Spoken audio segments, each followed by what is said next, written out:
Hello to all, good morning. आज हमारे ये सेकंड पॉलिटी का धुरंधर सीरीज़ है, जो कि आपको पहले ही बोला गया है कि ये बीपीएससी, एडीओ और स्पेशली यूपीपीसीएस के लिए इम्पोर्टेंट है। और हम स्टार्ट करते हैं। तो आज इस वीडियो में हम कवर करेंगे फंडामेंटल राइट और डीपीएसपी, उसके जितने भी आर्टिकल्स हैं फंडामेंटल राइट और डीपीएसपी के, वो हम सारे कवर करेंगे। उससे पहले मैं कुछ इंपॉर्टेंट पॉइंट्स बोलना ये चाहती हूँ कि ये जितने भी आर्टिकल हैं एग्ज़ाम पॉइंट ऑफ व्यू से बहुत इंपॉर्टेंट है। हर साल 3-4 क्वेश्चंस आते ही आते हैं, मैचिंग में आते हैं क्वेश्चंस। जैसे जो यूपीपीसीएस दे रहे होंगे उनको पता है कि 12 से ज़्यादा मैचिंग के क्वेश्चंस आते हैं, तो वो यहीं से आते हैं क्वेश्चंस, ठीक है। तो ये टॉपिक जो है वो बहुत इंपॉर्टेंट है। होप हमारा ये वीडियो आप लाइक करेंगे और पसंद करेंगे, और उसको बहुत इम्पॉर्टेंट है ये वीडियो, तो इसको ध्यान में रख के अच्छे से कवर करेंगे हम ये सारा। जो भी मुझे इम्पॉर्टेंट लगेगा मैं लास्ट में वीडियो के काफ़ी इम्पॉर्टेंट आर्टिकल्स जो बार बार एग्जाम में आ रहे हैं उनको मैं लास्ट में ज़रूर कवर करूँगी और रिवाइज करवाऊँगी। So let start. तो फंडामेंटल राइट से स्टार्ट करते हैं। उससे पहले मैं ये क्वेश्चन पूछना चाहती हूँ जो मैं ऑलरेडी आपको करा चुकी हूँ, पार्ट्स। तो फंडामेंटल राइट कौन से पार्ट में है, आप हमको बताइए कौन से पार्ट में है। पार्ट 3 में है, ठीक है। आप कमेंट करेंगे कौन से पार्ट में है फंडामेंटल राइट। तो फंडामेंटल राइट कौन से पार्ट में है? फंडामेंटल राइट जो है हमारा ये पार्ट 3 में है, ठीक है। उसके बाद हम आर्टिकल से प्रोसीड करते हैं। तो फर्स्ट आर्टिकल है right to equality. Right to equality में कौन कौन सा आर्टिकल है? तो 14 से लेके 18 तक है। राइट टू इक्वालिटी 14 से लेके 18 तक। तो आर्टिकल 14 क्या है हमारा? आर्टिकल 14 है equality before law and equal protection of law, ठीक है। ध्यान रखेंगे, इक्वालिटी बिफोर लॉ और इक्वल प्रोटेक्शन ऑफ लॉ। क्या रखेंगे? इक्वालिटी बिफोर लॉ और equal protection of law, equal protection of law. उसके बाद है आर्टिकल 15, ठीक है। इसमें हम नो डिस्क्रिमिनेशन और special provision for women and backward classes, ठीक है। एक चीज याद रखिएगा, थोड़ा थोड़ा सा ना यहाँ पे पॉइंटर टाइप का आप बना लीजिए, जैसे no discrimination for special provision. उसके बाद आर्टिकल 14 में है इक्वालिटी बिफोर लॉ और इक्वल प्रोटेक्शन। उसके बाद आर्टिकल 16 क्या है? तो याद रखिएगा ये पब्लिक एम्प्लॉयमेंट के लिए है, ठीक है। Equal opportunity in public employments. उसके बाद आर्टिकल 17 क्या है? तो आर्टिकल 70 क्या है? अनटचेबिलिटी को एबलिश करना, ठीक है, हटाना, अनटचेबिलिटी को हटाना। तो एक बार फिर से हम करते हैं, रिवाइज करते हैं। आर्टिकल 14 क्या है? एक before law and equal protection. उसके बाद article 15 no discrimination special provision. और आर्टिकल 16 क्या है? पब्लिक एम्प्लॉयमेंट के रिगार्डिंग है। आर्टिकल 17 क्या है?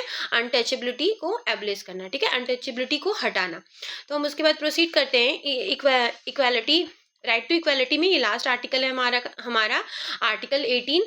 आर्टिकल 18 क्या है? तो आर्टिकल 18 क्या है बताइए आप? आर्टिकल 18 क्या है? आर्टिकल 18 क्या है? टाइटल एबलिश करना एक्सेप्ट द मिलिट्री और एकेडमी, कोई टाइटल है उसको छोड़ के, ठीक है। उसके बाद हम करते हैं आर्टिकल राइट टू फ्रीडम, जिसमें आर्टिकल 19 से लेके 22 तक है, ठीक है। तो राइट टू फ्रीडम में कौन कौन से आर्टिकल हैं? 19 से लेके 22 तक, ठीक है। उसके बाद आर्टिकल 19 हम पढ़ते हैं। आर्टिकल 19 में क्या है? 6 फ्रीडम दिए गए हैं। कितने फ्रीडम दिए गए हैं? 6 फ्रीडम दिए गए हैं, स्पीच, असेंबली, एसोसिएशन, मूवमेंट और रेसिडेंस। उसके बाद आर्टिकल 20 क्या है हमारा?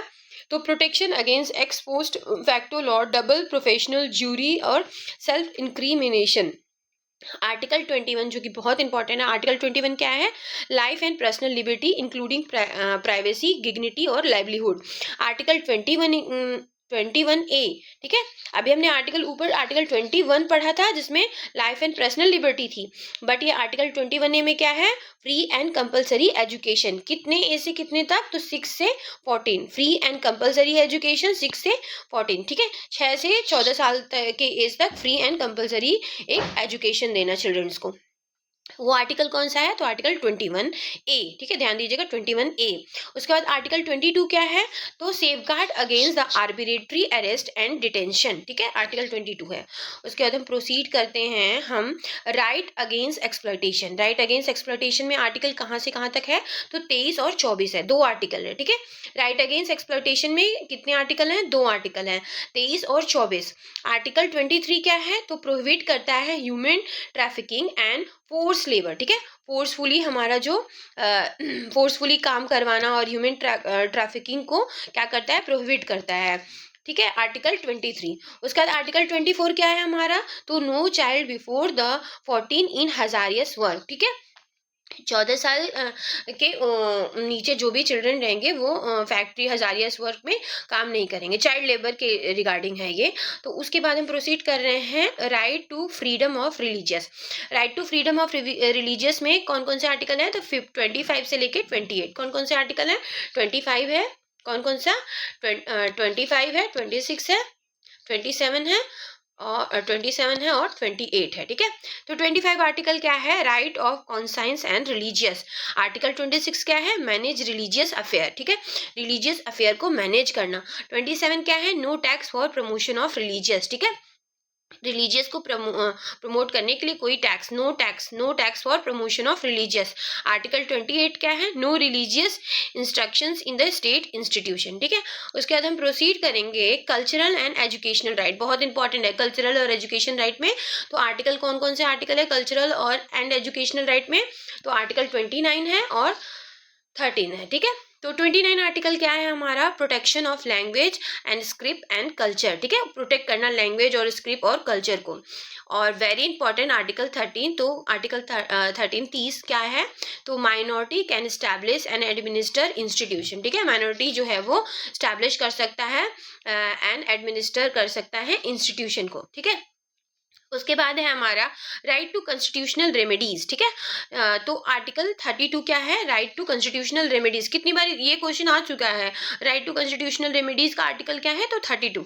उसके बाद राइट टू मूव, इसी के अंदर आर्टिकल 32 के अंदर आता है right to move supreme court और the enforcement of the fundamental right, ठीक है, ठीक है। हम उसके बाद प्रोसीड करते हैं, इसके बाद हमारे 5 रिट्स आते हैं, ठीक है, 5 रिट्स, ठीक है, ये इससे भी डायरेक्ट क्वेश्चंस आते हैं, तो ध्यान दीजिएगा इस पे। तो पहला रिट्स है हमारा हैर्बस कॉर्पस, जो कि release from the unlawful detention. उसके बाद है हमारा mandamus compel public duty, prohibition है हमारा stop excess jurisdiction by the lower court. उसके बाद है हमारा सर्टोरी, तो उसमें है क्वास लोअर कोर्ट और ऑर्डर और एरर। उसके बाद है इक्वो वारंटो, जिसमें क्या है question unlawful holding of office, ठीक है।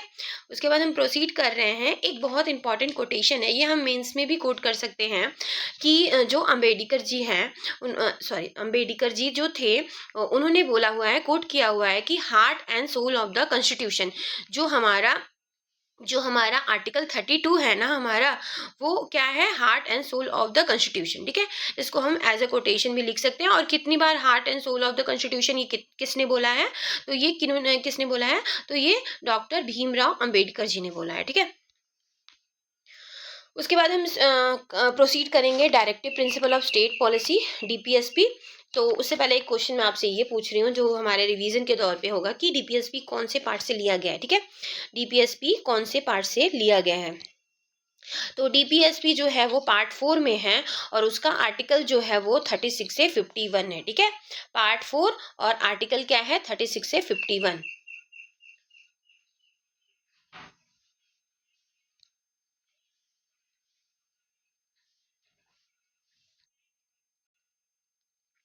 उसके बाद डीपीएसपी में हम पहला आर्टिकल पढ़ेंगे, आर्टिकल 36, ठीक है, कौन सा आर्टिकल है, तो आर्टिकल क्या है 36, जो डिफाइन करता है the term state for the application of DPSP and same as in fundamental right. उसके बाद आर्टिकल 37 है डीपीएसपी आर नॉन जस्टिसेबल, ठीक है, ये कितनी बार आता है क्वेश्चन की डीपीएसपी, उसमें दिया रहेगा ट्रू और फॉल्स, डीपीएसपी जो है जस्टिसेबल है कि नॉन जस्टिसेबल है, तो आप याद रखिएगा डीपीएसपी जो है वो नॉन जस्टिसेबल है, ठीक है। But fundamental right in governance and duty of the state to apply them, article 38 shall promote the social order based on justice, social, economical and political. ठीक है, जस्टिस, सोशल, इकोनॉमिकल और political पे. Article 39 क्या है? तो state shall ensure adequate livelihood, equal pay and prevent a concentration of wealth. ठीक है, equal pay और prevent a concentration of wealth. Article 39 जो कि मोस्ट इंपॉर्टेंट है, आर्टिकल 39 भी बहुत इंपॉर्टेंट है. आर्टिकल 39 ए क्या है? तो state shall promote the free legal aid. ठीक है, आर्टिकल 39 ए क्या है? फ्री लीगल एड के रिगार्डिंग है and ensure justice for all. ठीक है, आर्टिकल 39 ए याद रखिएगा, प्रमोट करता है फ्री लीगल एड. और 39 क्या है? तो इक्वल पे के लिए है. ये जो टर्म्स हैं, क्रक्स हैं, उसको अगर आप याद करेंगे तो अगर ऑप्शन में आएगा भी एग्जाम में तो आपको कनेक्ट कर जाएगा और आपका आंसर सही होगा. आर्टिकल 14, ठीक है, जो कि मोस्ट इंपॉर्टेंट है, सॉरी मोस्ट इंपॉर्टेंट है. State shall organise a village panchayat. ठीक है, state shall organise a village panchayat.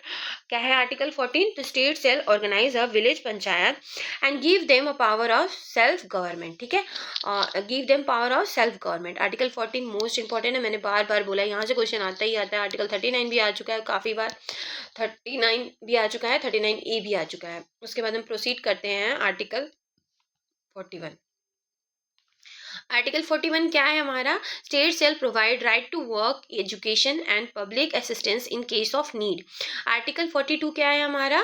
तो आर्टिकल 42 है हमारा state shall ensure a human work condition and the maternity relief. उसके बाद आर्टिकल 43 क्या है हमारा? State shall ensure a living wage and decent standard of life for worker.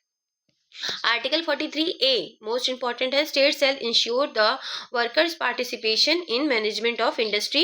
43 B state shall promote a voluntary formation, promote voluntary formation and the functioning of cooperative society. ठीक है, 43 B जो है वो cooperative society के लिए, ये याद रखना बहुत इंपॉर्टेंट है. उसके बाद 44 क्या है हमारा? तो 44 जो है वो हमारा यूनिफॉर्म सिविल कोड है. ठीक है, यूनिफॉर्म सिविल कोड बहुत इंपॉर्टेंट है. 43 44 बहुत ही बहुत इंपॉर्टेंट आर्टिकल है. ठीक है, याद रखना आप. ठीक है, कौन कौन से आर्टिकल? तो 43 बी और 44 क्या है? Uniform civil code. मैं इसलिए इतनी बार रिपीट कर रही हूँ कि वो आपको वीडियो देखते देखते ही याद हो जाए. नेक्स्ट हम प्रोसीड करते हैं article 45. State shall provide early childhood care and education up to the age of 6. ठीक है, up to the age of कितना? Up to the age of 6. ठीक है, उसके बाद 46 आर्टिकल क्या है? State shall promote education and economic interest of SC ST and weaker section. ठीक है, उसके बाद हम आर्टिकल प्रोसीड करेंगे आर्टिकल 47. ठीक है, आर्टिकल 47 क्या है हमारा? State shall raise nutritional level, standard of living and improve the public health. Article 48 बहुत इंपॉर्टेंट है, बहुत बार आ चुका है, कि ऑर्गेनाइज करना एग्रीकल्चर एंड एनिमल हस्बेंड्री. ठीक है, याद रखे रहना, ऑर्गेनाइज करना क्या? एग्रीकल्चर और animal husbandry and prohibit the cow slaughter. ठीक है, काऊ को मारना. उसके बाद 48 ए क्या है? State should protect and improve the environmental and safe guard of forest and wild life. ठीक है, 48 क्या है हमारा? प्रोटेक्ट करना फॉरेस्ट एंड वाइल्ड लाइफ को. उसके बाद 49 क्या है हमारा? बहुत इंपॉर्टेंट ये आर्टिकल्स है जो मैं बार बार रिपीट करके बोल रही हूँ. 49 आर्टिकल है state shall protect the monuments and the place of national importance. ठीक है, 49 क्या है? तो प्रोटेक्ट करना monuments and place of national importance. उसके बाद आर्टिकल 50 जो कि बहुत बार आ चुका है, आर्टिकल 51. ठीक है, तो ये आर्टिकल 50 और 51 बहुत बहुत इंपॉर्टेंट है. उसके बाद आर्टिकल 50 क्या है हमारा? State shall separate the judiciary from executive in public service. ठीक है, सेपरेट करना जुडिशरी को. ठीक है, किसको? जुडिशरी को, याद रखना. आर्टिकल 51 क्या है? Shall promote international peace and respect for international law. याद रखे रहना, इंटरनेशनल पीस प्रमोट करना, इंटरनेशनल पीस 51 में है. और 50 में क्या है? सेपरेट करना जुडिशरी को from executive in public service. अगर आप ये सेपरेट जुडिशरी और 51 में इंटरनेशनल पीस प्रमोट करना, ये सब भी अगर याद रखेंगे ना, तो आप अगर वहाँ पे ऑप्शन देखेंगे तो आपको जो है वो कनेक्ट कर जाएगा और आपका आंसर ऑप्शन में रहेगा ही, कहीं ना कहीं आपका आंसर सही हो जाएगा. ठीक है, अब हम लोग फिर से एक बार देख लेते हैं कि रिवीजन के तौर पे हम कुछ क्वेश्चन करते हैं. फंडामेंटल राइट आपको कमेंट करना है, कमेंट बॉक्स में कमेंट करना है कि फंडामेंटल राइट जो है हमारा वो कौन से पार्ट में है, कौन से पार्ट में है. ठीक है, फंडामेंटल राइट हमारा कौन से पार्ट में है. ठीक है, फंडामेंटल राइट हमारा कौन से पार्ट में है. आप कमेंट करेंगे, ठीक है, कौन से पार्ट में है हमारे। उसके बाद हमारा डीपी एसपी, ठीक है, डीपी एसपी हमारा कौन से पार्ट में है,